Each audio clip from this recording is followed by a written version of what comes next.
Saya juga anaknya baik. Saya terlalu sibuk banget ya akhir-akhir ini. Setiap minggu saya ada jadwal. Jadi saya kadang-kadang mepet-mepet untuk menyiapkan. Bahkan judul ini adalah judul yang diberikan Ibu Suko pada setelah saya di doa pagi tadi kemarin Sabtu pagi. Udah pakai judul ini, oke. Sebelum saya lebih lanjut, yang bekerja siapa? Lalu yang masih bekerja 1, 2, 3, 4, sebagian kecil. Berarti salah dong kalau begitu firmannya hari ini. Saya juga punya pikiran yang salah. Ya, kalau bekerja itu bagaimana gitu kan? Pikiran saya salah, sama. Tapi hari ini saya dibukakan, karena kemarin saya dibukakan untuk hal ini ya.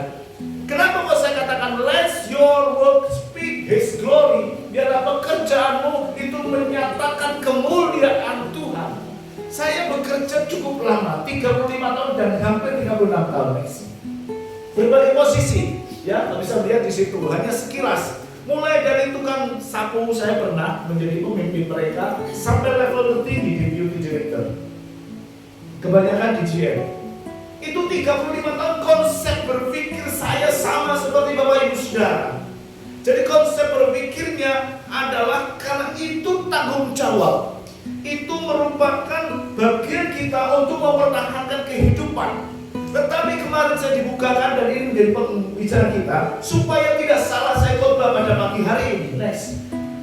Kalau gitu ada pertanyaan yang harus dijawab. Mengapa Tuhan menempatkan saya di dunia sekuler, di mana Tuhan dianggap tidak ada? Atau bagaimana saya membawa Tuhan di dunia ke dunia sekuler, di mana Tuhan dianggap tidak ada? Maksudnya tahu nggak? Jadi saya dulu membedakan antara dunia sekuler dan dunia rohani. Sampai detik terakhir saya masih membedakan itu. Sehingga saya tetap mengatakan kalau saya bekerja, fokus kepada pekerjaan saya harus berhasil, saya harus memberikan hasil yang terbaik, saya harus berprestasi, saya harus memiliki posisi tertentu, saya harus dan seterusnya. Dan dunia rohani itu saya harus melayani Tuhan, harus bagaimana saya kerjakan semua pelayanan ke Tuhan sama. Ada satu pemisahan antara sekuler dan tidak sekuler. Sehingga saya katakan, mengapa saya harus dipisahkan di sekuler? Mengapa saya harus di sekuler? Dan mengapa saya harus membawa Tuhan ke dalam dunia sekuler yang dianggap Tuhan tidak ada? Jadi kalau saya khotbah tentang pekerjaan di dunia sekuler, di sini hanya untuk beberapa orang saja, salah. Saya tidak akan masuk ke sana. Itu yang pertama. Kemudian yang kedua, di dalam memberhentikan untuk pekerjaan, seringkali orang juga membedakan antara pekerjaan yang formal dan pekerjaan yang non formal.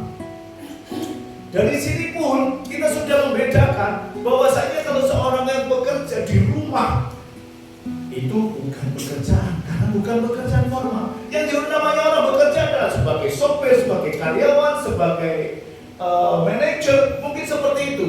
Salah. Jadi sebelum saya lebih lanjut, supaya ini bukan firman, kita semua sepakat bahwa namanya pekerjaan itu tidak ada pembedaan antara sekuler atau non sekuler. Dan yang itu pun tidak ada pembedaan antara ini non formal atau non formal. Jadi bukan mereka yang hanya bekerja di pabrik, hanya mereka bekerja di dalam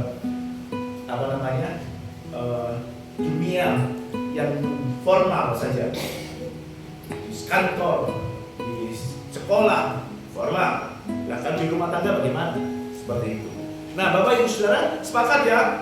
Sepakat dulu, kalau nggak itu berguna saya buat bahan ini. Sepakat ya? Jadi kalau kita sepakat bahwa semua itu adalah pekerjaan, saya akan menunjukkan kepada Bapak Ibu Saudara bahwa pekerjaan menurut Alkitab kayak apa. Makanya saya katakan biarlah pekerjaan kita itu membawa kemuliaan bagi Dia. Bekerja menurut Alkitab itu adalah bagian dari rencana Allah. Katakan amin. Kenapa Allah sendiri bekerja? Allah sendiri bekerja pada hari pertama penciptaan. Di dalam Kejadian 2 ayat 2 dikatakan ketika Allah pada hari ke-7 telah menyelesaikan pekerjaan yang dibuatnya itu, berhentilah Ia pada hari ke-7 dari segala pekerjaan yang telah dibuatnya. Jadi Allah telah bekerja selama 6 hari, sehingga Dia bekerja dan kemudian Dia berhenti. dia berhenti melakukan pekerjaannya. Karena bekerja di sini, kalau Allah itu memberikan kepada kita untuk juga bekerja. Perintah yang sama bahkan sebelum manusia jatuh di dalam dosa, Allah sudah memberikan perintah untuk bekerja kepada Adam. Katakanlah, semua ini kamu harus kuasai. Ya, Kejadian 1 ayat 26-28. Semua alam dan kuasai binatang dan semua yang harus dikuasai. Kemudian perintah bekerja ini itu juga disertai dengan perintah yang kedua, beranak cuculah dan penuhilah bumi. Jadi antara bekerja itu sebagai perintah panggilan untuk Allah dan perintah bekerja untuk beranak cucu itu adalah satu paket.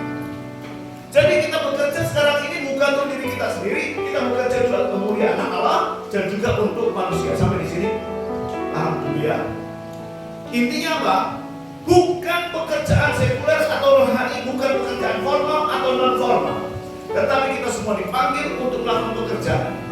Meskipun nanti saya akan arahkan ke sekuler, ke kantor seperti yang kata Alkitab, tetapi kita sepakat dulu karena apa? Ibu rumah tangga dia juga bekerja. Dia harus melakukan mendidik anak, memasak untuk suami, itu juga melakukan pekerjaan. Itu adalah panggilan seperti halnya ini. Sehingga seorang tokoh rohani yang bernama Ben Warrington yang ketiga, dia mengatakan bahwa pekerjaan bukanlah kegiatan sekuler. Kerja merupakan satu konsep kudus yang sejak awal telah ditasbihkan oleh Allah, dan karenanya pekerjaan harus dilakukan dengan cara-cara yang suci. Ini benar Allah. Dia tidak mengatakan sekuler atau tidak, tetapi ini adalah panggilan kudus. Konsep yang kudus yang sejak awal Tuhan sudah berikan kepada setiap umat manusia untuk beranak cucu, untuk mengembangkan dunia, sehingga apa yang menjadi pekerjaan kita itu memancarkan terang kepada sekitar kita, sehingga setiap orang bisa melihat, loh itu loh ada pekerjaan yang luar biasa, ada hubungan yang kuat. Memang Paulus itu memberikan pemisahan antara dunia yang sekuler dan dunia sekuler. Tetapi kita harus paham terlebih dahulu konsep ini. Supaya apa? Supaya jangan sampai dia firman wah itu orang bekerja. Ya. Paulus memang menggambarkan ada yang memberi kerja, ada yang menerima pekerjaan. Di dalam Kolose 3 ayat 22, ayat 22 sampai terakhir sampai Kolose 4 ayat 1. Ada pemisahan, tetapi kita juga harus siapa yang memberi kerja, siapa yang menerima kerja. Di rumah tangga mungkin istri diberi kerja oleh suami, diberi nafkah, harus menyelesaikan rumah tangga. Ada memberi kerja dan tidak memberi kerja, ya. Di sini memang dipisahkan antara pemberi kerja dan yang menerima pekerjaan. Tetapi saya tekankan siapapun kita, apapun posisi kita, di sini ada dua.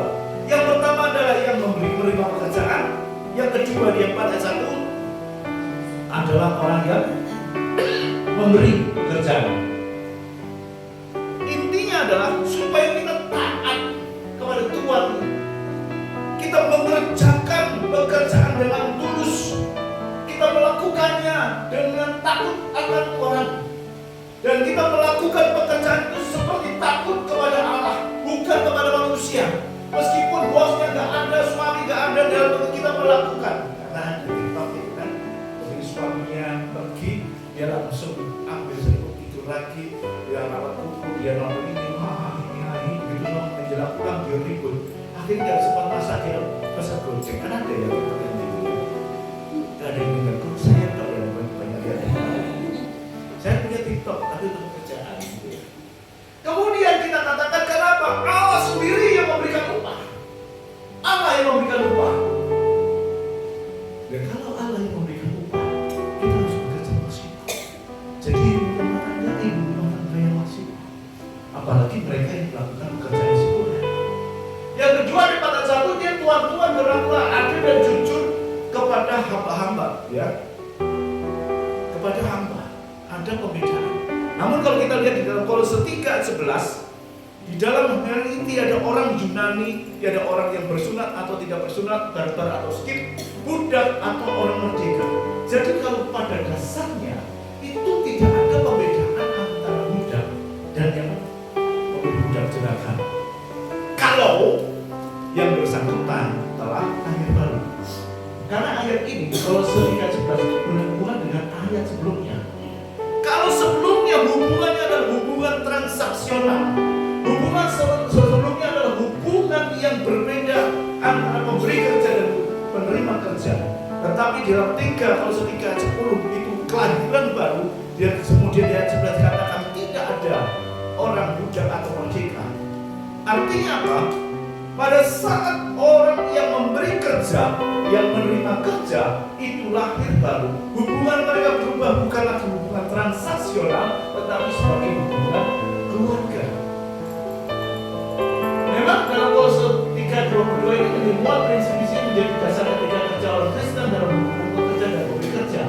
Kristus adalah sang pemberi kerja yang sesungguhnya. Jadi ini kondisi yang sekarang ini muncul, ya. Di era modern, kita tahu kan banyak pemasukan. Mereka tidak ada hubungan pekerja, tetap murni sebagai hubungan transaksional. Kalau bisa, pemberi kerja itu memberikan upah murah, memberikan jam kerja yang wajar, tidak memberikan hak-hak yang seimbang. Sehingga apa? Mereka semua kemudian diprotes, ada demo. Demonya juga nggak main-main. Si penerima upah nggak mau. Pokoknya saya minta gaji tinggi. Tergantung apapun juga, nggak peduli perusahaan bangkrut atau tidak. Pokoknya gaji tinggi, THR ada, semua bonus ada. Dan ini terjadi satu perjenjangan. Sehingga kelompok demo aja. Jadi demo. Kenapa? Mereka memang transaksional, memisahkan. Meskipun itu adalah milik orang-orang Kristen, tetapi kita melihat perbedaan yang luar biasa. Bahkan kadang-kadang bisnis orang-orang Kristen itu yang saya menilai selama 36 tahun pendidikan bekerja 36 tahun itu benar-benar begini.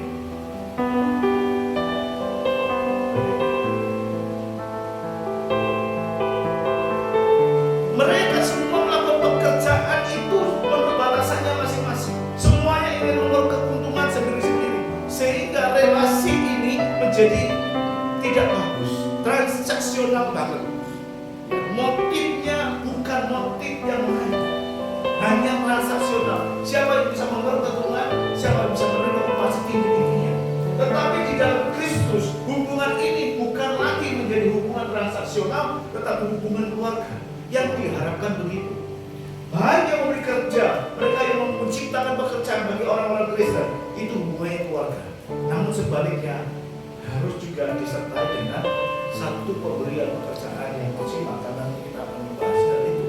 Ini memang prinsip-prinsip yang harus dikerjakan sebagai etika di dalam Kristus. Tadi saya katakan bahwasanya 36 tahun saya tidak mengerti bahwasanya ini sekuler. Ya, sampai detik tadi pun saya akan berhenti dari sekuler supaya saya bisa konsentrasi kepada hal rohani. Meskipun itu tetap akan saya lakukan nanti, tetapi sudah harus konsepnya berubah. Konsepnya bukan lagi sekuler atau tidak sekuler yang selama ini kita bedakan. Ternyata saya salah. Dan saya memerlukan banyak waktu untuk merenungkan hal ini sehingga kita bisa pemahaman yang sama. Dengan banyaknya pengalaman saya beragam. Terus pengalaman saya beragam, baik yang buruk, baik yang baik di dalam dunia kerja, yang kadang-kadang sulit untuk dipahami, tetapi kita bisa melihat di sini. Ada banyak hal yang Tuhan mau kerjakan dalam kehidupan kita. Tuhan mau bentuk saya lewat sekuler yang ada. Ya. Ketika atasan dipuji, ya, karena ada orang yang curhat ke saya, orang tuanya, Pak itu gimana sih? Manajernya kok gini-gini, sedikit-sedikit.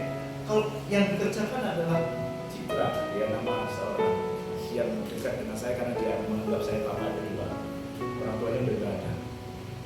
Orang tuanya telepon saya, "Bang, kerjakan semua dengan Citra, tetapi kok yang enak manajernya, yang selalu dapat tersedia langsung tanda tangan bos, itu manajernya." Ya begitu.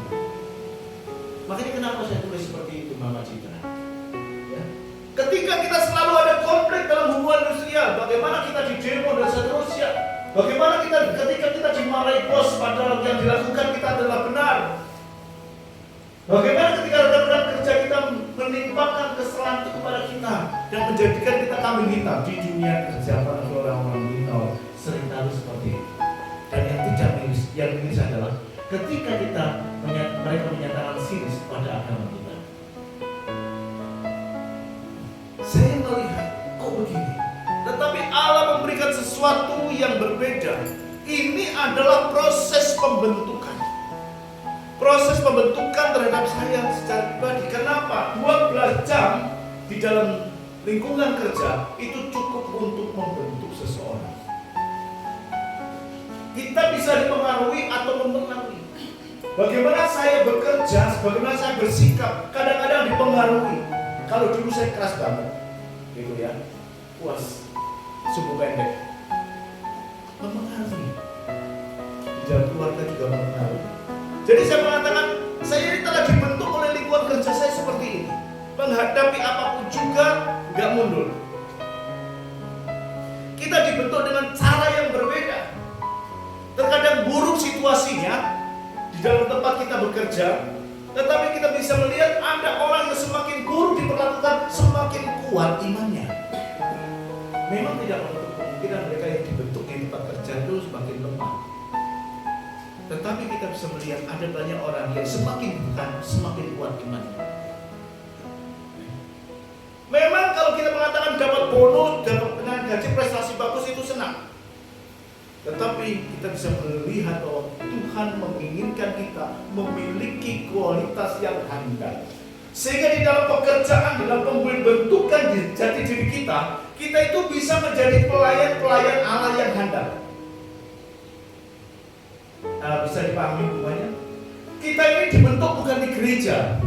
Mungkin hanya beberapa waktu yang dapat dibentuk oleh gereja. Tetapi kita dibentuk di dalam sekuler.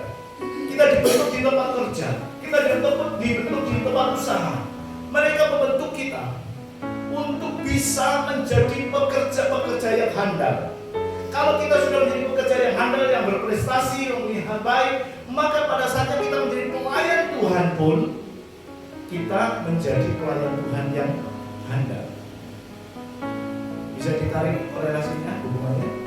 Jadi seperti itu Bapak Ibu Saudara, jangan memisahkan, karena tadi dikatakan panggilan bekerja itu adalah panggilan Allah yang harus dikerjakan dengan cara-cara yang suci. Jadi kita bekerja pun dengan cara-cara yang suci, apapun nanti kita akan bicarakan, ya, supaya kita bisa melakukan hal yang terbaik. Karena kalau menurut orang sebelah, pekerjaan adalah ibadah. Bekerja itu adalah ibadah. Kok bisa Pak ikut orang sebelah? Enggak. Karena apa? Kita melakukannya untuk Tuhan. Kita melakukannya bukan untuk bos. Kita melakukannya bukan untuk gaji. Kalau 23, 24 mengatakan apapun juga yang kamu perbuatlah itu dengan segenap hatimu. Kok seperti untuk Tuhan, bukan untuk manusia. Kamu tahu bahwa dari Tuhanlah kamu menerima bagian yang ditentukan bagimu sebagai upah. Kristus adalah Tuhan dan kamu adalah hamba-Nya. Kerja adalah ibadah. Pekerjaan kita adalah tempat ibadah kita. Untuk melakukannya bukan untuk manusia, tetapi kepada Tuhan. Itu yang saya katakan pekerjaan kita. Karena kita melakukan itu Tuhan, apa yang kita lakukan untuk Tuhan itu adalah ibadah kita. Oleh karena itu Tuhan meminta kita, Matius 5:16, supaya kita bisa menjadi terang dan garam di tengah-tengah di lingkungan kita, di mana kita tinggal. Ada seseorang yang tidak pernah berkhotbah. Ada seseorang yang tidak pernah dia berdiri di mimbar. Di kantor mungkin dia bisa biasa saja. Tetapi pada saat dia mengalami tekanan, dia bersikap lain. Dia dikenal jujur, dikenal sabar, tidak suka bergosip, rapi pekerjaannya dan bertanggung jawab. Orang seringkali datang kalau saat bermasalah untuk konsultasi kepada dia. Dia dia tidak pernah berkhotbah, tapi hidupnya adalah khotbah setiap hari yang dia berikan kepada orang-orang di sekitarnya.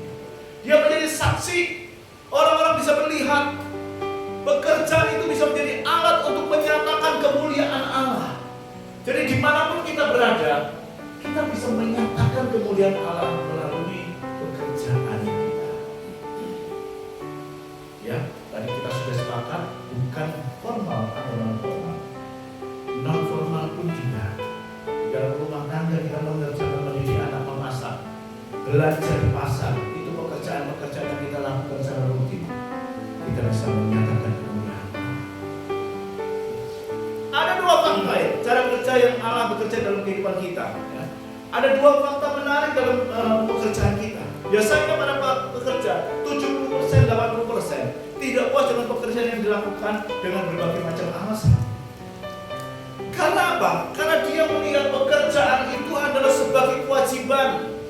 Siapa yang masih melihat kewajiban? Saya masih pekerjaan kok sangat mana gitu kan?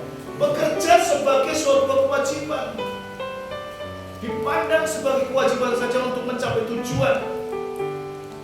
Sepertiga dalam kehidupan kita dipakai untuk melakukan pekerjaan dan itu kita merasa tidak puas.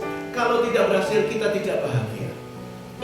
Apakah baperan juga? Saya juga begitu kadang-kadang kalau saya tidak berhasil menjadi beban pikiran. Kenapa kok seperti itu? Karena juga banyak di antara orang Kristen di dalam melakukan pekerjaannya tidak melaksanakan firman di tempat kerjanya, sehingga dia tidak dapat menjadi berkat di tempat bekerja. Masih bagus kalau seperti itu. Kalau jadi bahan perusahaan teman-teman. Yang kedua, pekerja itu tidak terkotak-kotakan dengan pekerjaan formal yang dilakukan, namun juga mengarah pada semua aktivitas kita seperti ibu rumah tangga, para lansia, semua tanggung jawab kita yang kita ambil adalah pekerjaan-pekerjaan kita. Kita sudah sepakat ya. Jadi semua pekerjaan itu wajib dan prinsipnya harus jelas bahwa itu adalah untuk kemuliaan Tuhan.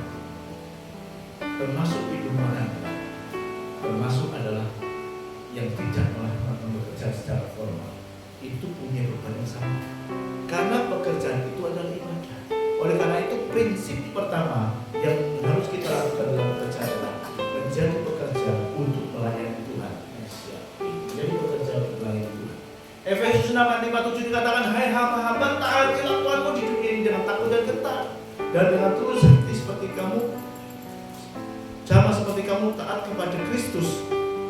Jangan hanya di hadapan mereka saja untuk menyenangkan hati orang, tetapi hamba Kristus yang dengan segenap hati melakukan kehendak Allah dan yang dengan rela menjalankan pelayanannya seperti orang yang melayani Tuhan, bukan manusia. Perintah Alkitab.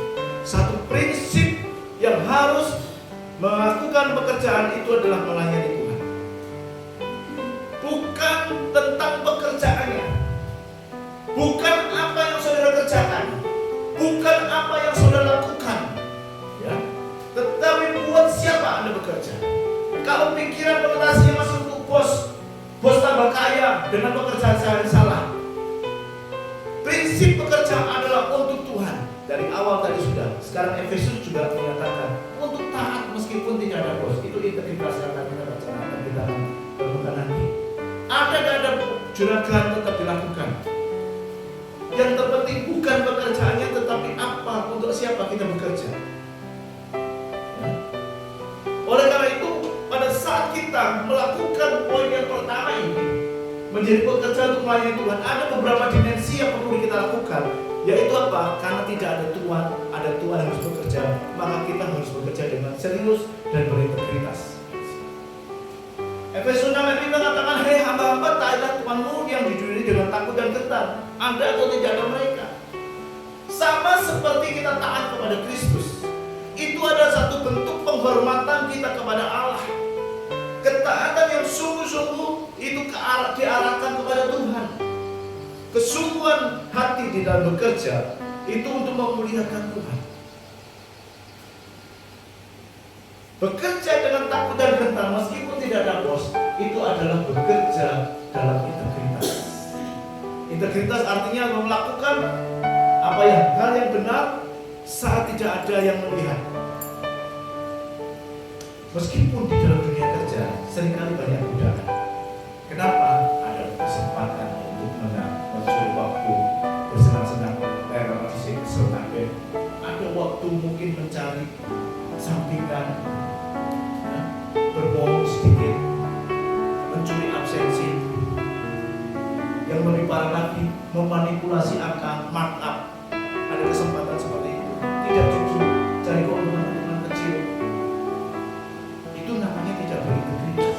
Amsal mengatakan siapa berlaku jujur aman caranya, tetapi siapa berliku-liku caranya akan diketahui. Simbulet ketok. Mungkin saat itu pertama kali dia tidak kelihatan, tapi lama-lama akan kelihatan. Lama-lama akan ketahuan. Oleh karena itu berlakulah jujur dalam pekerjaan. Supaya kita bayangkan bagaimana semua orang Kristen itu bekerja dengan integritas. Itu akan luar biasa. Dunia pekerjaan akan senantiasa terang. Karena terang Kristus ada di sini. Tapi kenapa kok kita harus berbeda? Kenapa kok kita terang hanya di dalam gereja? Tidak bisa di sini. Itu pertanyaan. Karena kita membedakan. Ini sekuler, ini rohani. Bukan hanya kita aja bekerja. Bos-bos sudah begitu. Kalau di gereja, oh haleluya. Tapi kalau di dalam pabriknya A, B, C, D sampai Z semua nama-nama tidak terbuat. Itu dia. Saya nggak pernah kenal. Saya 36 tahun kerja, jadi saya tahu. Nah, konsep ini yang membuat kita harus berubah. Kemudian yang kedua adalah bekerja dengan tulus hati. Tadi katakan di Efesus 6:5 kan, dengan taat dan gentar. Yang kedua adalah dengan tulus hati, sama seperti kamu taat kepada Kristus. Jadi ketaatan dengan tulus itu disamakan di dalam bekerja, itu sama dengan ketaatan kepada Kristus. Sama seperti itu. Kadang-kadang kita lupa diri. Kenapa? Pada saat kita berhasil kita menjadi sombong. Saat dipuji orang, oh pekerjaanmu luar biasa, hasil targetnya mencapai target bahkan lebih dari target. Sebaliknya, kita juga merasa gagal kalau pada saat kita merasa di bawah.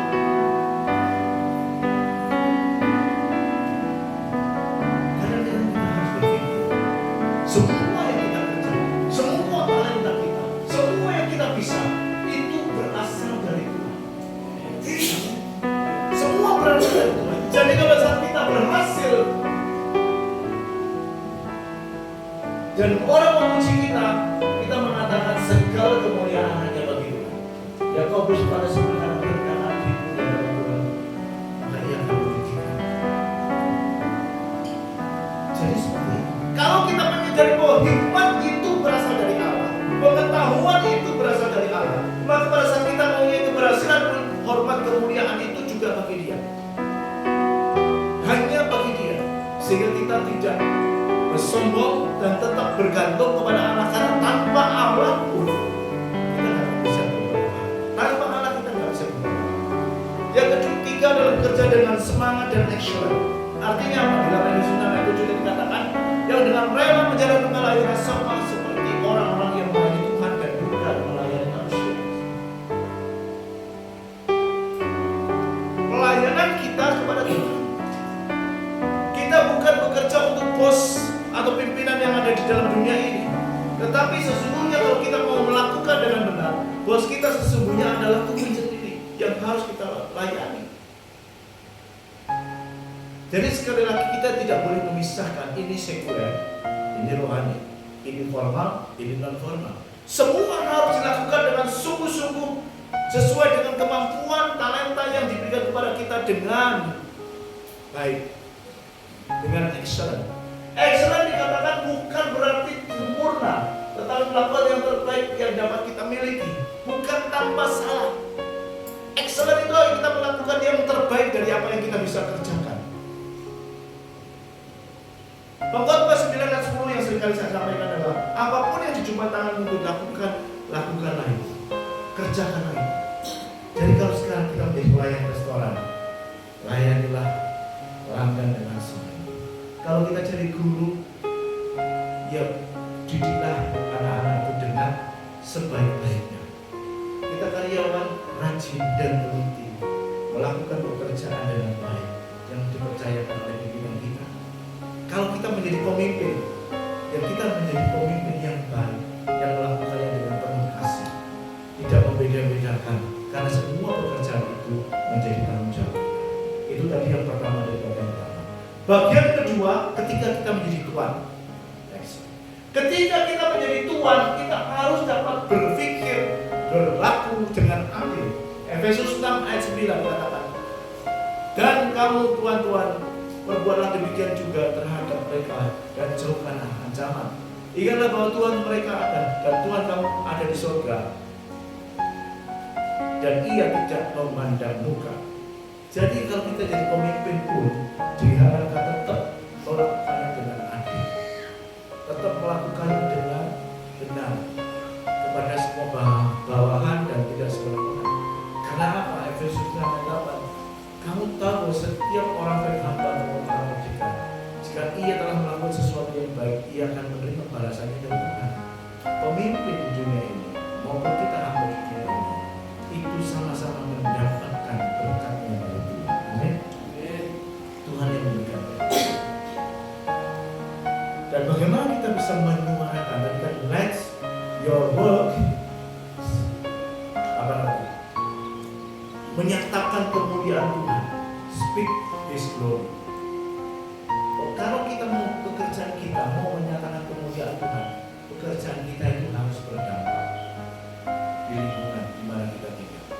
Kita bisa menjadi teladan hidup. Ya, next. Kita bisa menjadi teladan hidup. Apa yang kita tunjukkan adalah karakter Kristus yang muncul dalam kehidupan kita. Apa yang kita tunjukkan adalah hal-hal yang nyata.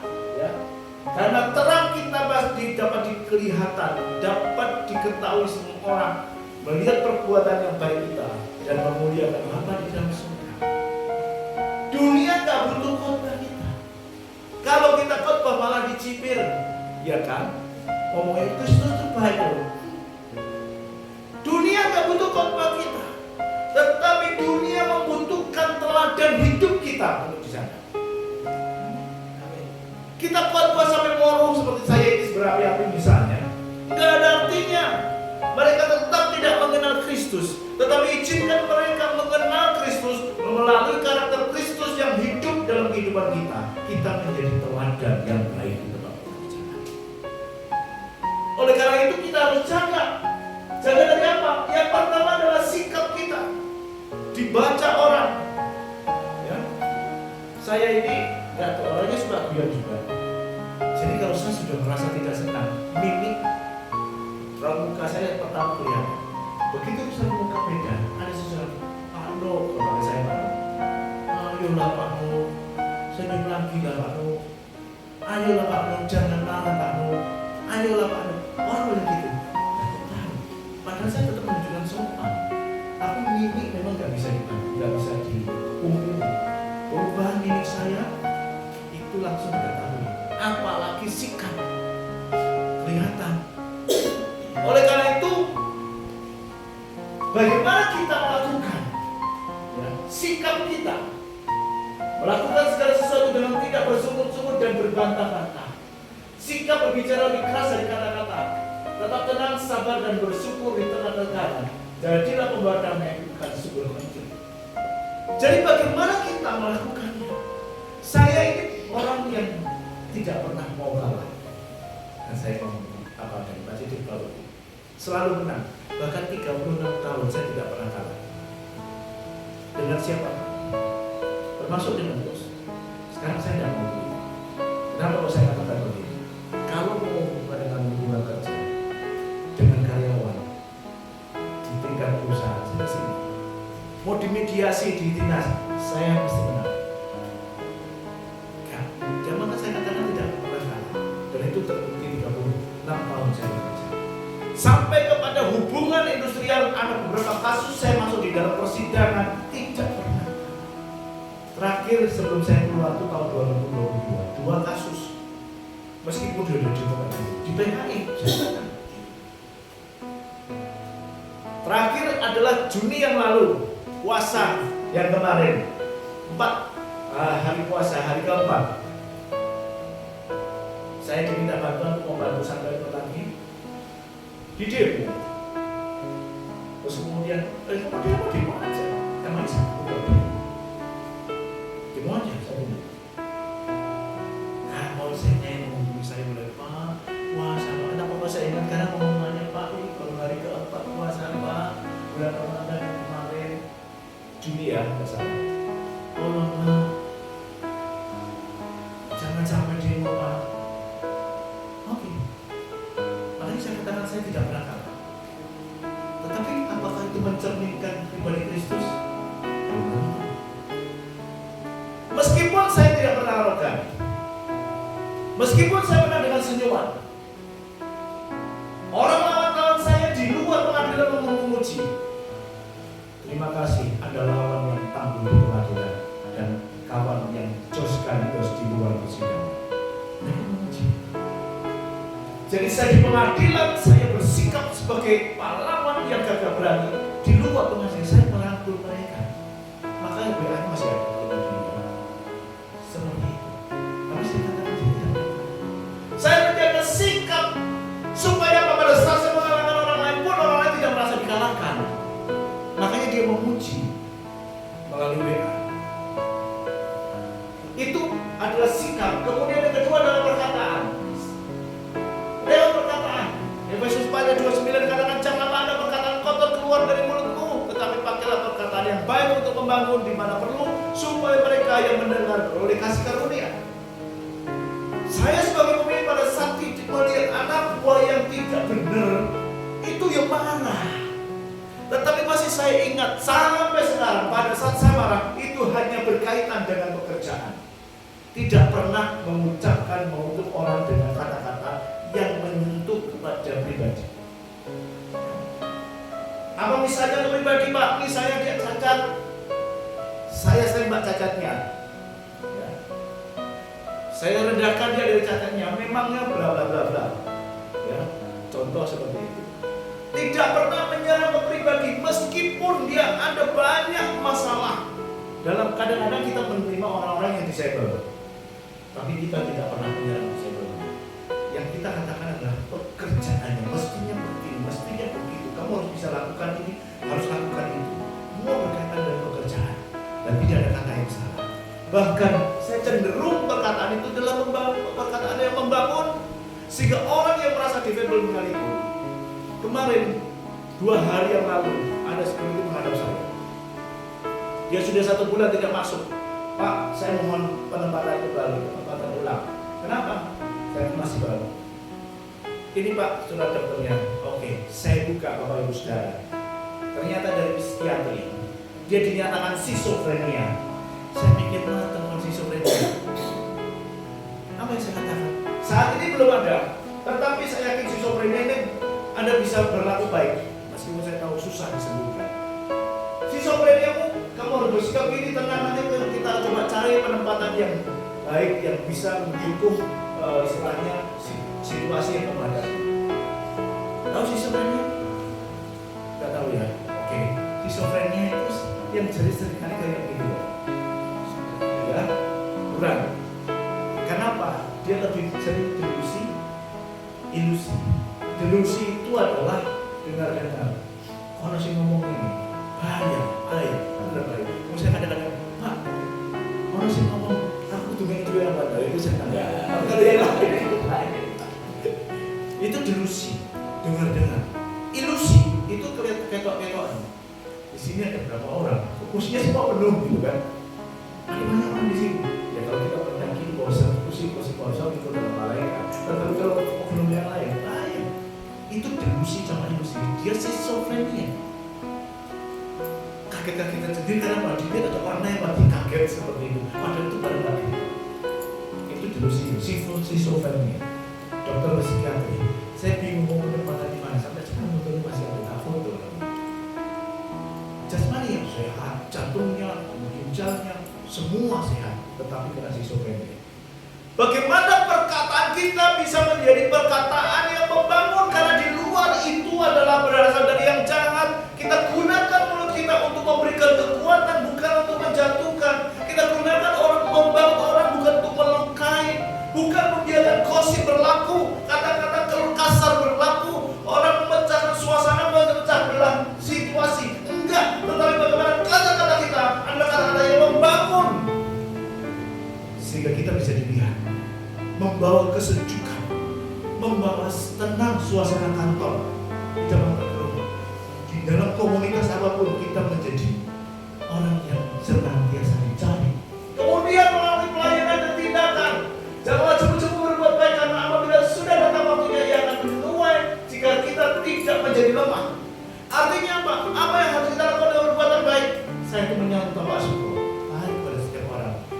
Bukan hal besar, bukan hal spektakuler, tetapi hal yang kecil. Ayo makan bakso, bahkan Yaya itu, Yayanya sebelahnya, sebelahnya di sini itu ada Yaya. Dulu kan sering keluar itu mau makan bakso, traktir itu sama Pak Suko. Kadang-kadang kita kisi Pak Suko, traktir penungguin apa namanya karaoke itu, dia lagi cantik-cantik seperti itu, ya cantik bersih mereka, ditraktir makan sama Pak Suko, bakso. Masih kecil-kecil loh. Kadang-kadang kita isi, tapi itu dilakukan. Hanya sekedar memberikan semangat, hanya sekedar memberikan maksud, memberikan kekuatan, kata-kata positif. Tetapi tindakan kita itu akan dilihat orang, sehingga dikatakan terang itu menyala. Meskipun kecil di dalam gelap seperti ini kelihatan ada terangnya. Meskipun kalau ini lampu dinyalakan semuanya nggak kelihatan, tetapi kita melihat terang itu kelihatan, apalagi orang yang gelap gitu kan, bisa dibayangkan kecil. Lilin itu bocor ruang kecil meskipun gelap, semua mati malam ada lilin kecil itu pasti kelihatan. Oleh karena itu jangan jemput-jemput untuk melakukan perbuatan baik kepada semua orang, ya terutama saudara-saudara seiman. Kalau kita dipercaya untuk memberikan kesempatan kepada mereka, kenapa enggak? Tujuan akhir dari semuanya itu adalah kita memuliakan Tuhan melewat pekerjaan kita. Next ya. Memuliakan Tuhan di dalam pekerjaan kita. Tuhan tidak hanya mau melihat hasil pekerjaan kita, tetapi hati kita di baliknya. Apakah kita memang memuliakan Dia atau tidak? Sehingga 1 Korintus 10:31 menyatakan, jika engkau makan atau minum, jika engkau melakukan sesuatu yang lain, lakukan semua itu untuk kemuliaan Tuhan. Kita bekerja bukan tujuannya untuk dipuji. Kita bekerja bukan untuk promosi, tetapi mengungkapkan kemuliaan Tuhan. Ketika kita bekerja dengan integritas, kita rajin, kita sabar, kita rendah hati dan hati yang benar, sesungguhnya kita sedang mengatakan, Tuhan, Engkau layak menerima yang terbaik dari hidupku.